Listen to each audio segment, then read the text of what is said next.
Today, I want to start a series discussing attributes of God and how my understanding of those attributes have changed throughout my walk with Christ.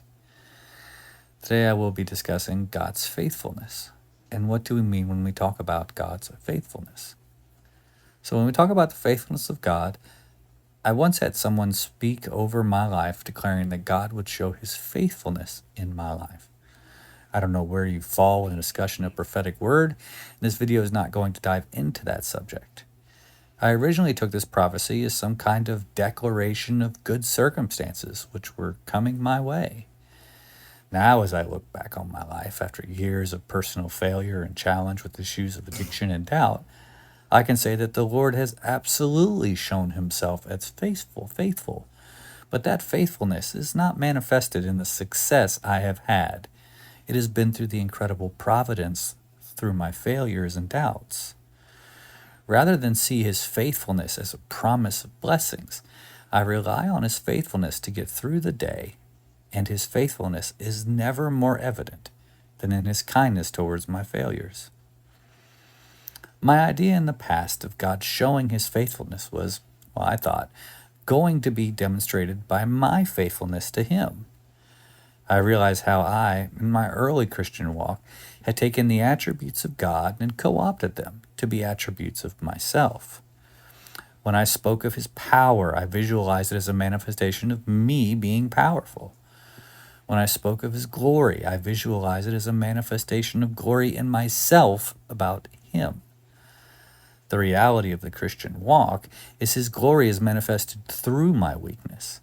As God declared to Paul, it is in our weakness that we find our strength in him. But he said to me, "My grace is sufficient for you, for my power is made perfect in weakness. Therefore I will boast all the more gladly of my weaknesses, so that the power of Christ may rest upon me." 2 Corinthians 12:9. It is the things of the past which are dishonorable that my redemption turned to honor for him. Psalm 23 famously declares, "Even though I walk through the valley of the shadow of death, I will fear no evil, for you are with me. Your rod and your staff, they comfort me." Psalm 23, verse 4. Faithfulness is set in the circumstances of fear. My mental picture towards faithfulness is about the pleasant circumstances I find myself in. This is nonsense, for faithfulness is not shown in the pleasures of life, but are shown in the rough waters. God doesn't need to be faithful to me when I'm standing on the dock in the beautiful sun. But when I'm on the open waters, clinging to the broken pieces of my self-reliance, that is when God's faithfulness suddenly becomes very real and very necessary. There is no greater representation of the circumstances which show the faithfulness of God than Lamentations 3:22 through 24. 22, "The steadfast love of the Lord never ceases. His mercies never come to an end. They are new every morning. Great is your faithfulness. The Lord is my portion, says my soul. Therefore I will hope in him." Lamentations 3:22 through 24, ESV version.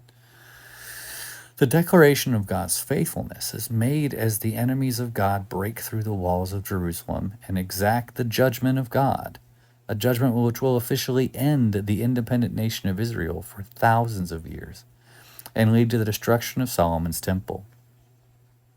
It is in this season of pain, loss, and judgment that God's faithfulness comes through. The fullness of God's faithfulness, even in judgment, is expressed later in that same chapter of Lamentations. Verse 55, "I called on your name, O Lord, from the depths of the pit. You heard my plea. Do not close your ear to my cry for help. You came near when I called on you. You said, 'Do not fear.'"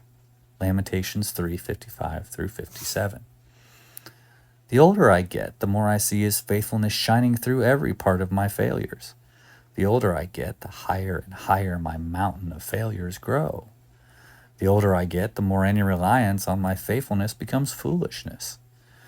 And that becomes the testament of what makes my Lord so amazing.